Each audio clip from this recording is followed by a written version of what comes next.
ناصر صدر.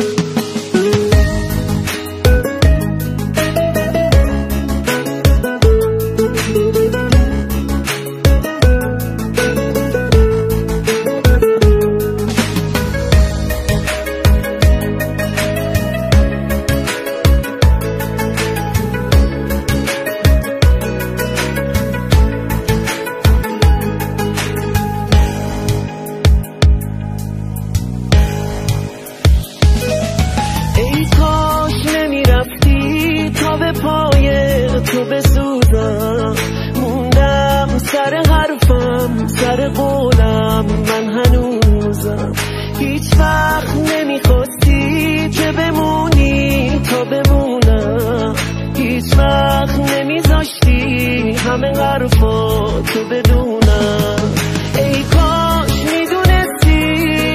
از وقتی که رفتی من کسی ندارم ای کاش نمیرفتی ای کاش نمیرفتی ای کاش میدونستی از وقتی که رفتی من کسی ندارم ای کاش نمیرفتی ای کاش نمیرفتی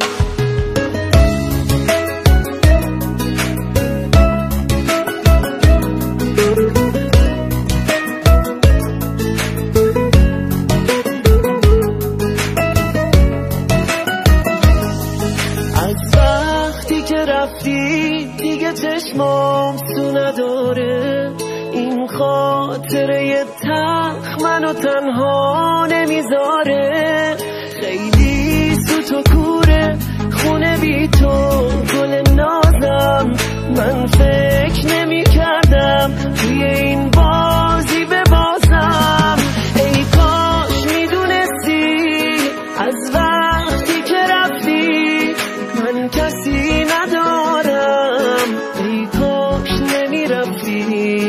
ای کاش نمیرفتی ای کاش میدونستی از وقتی که رفتی من کسی ندارم ای کاش نمیرفتی ای کاش نمیرفتی ای کاش نمیرفتی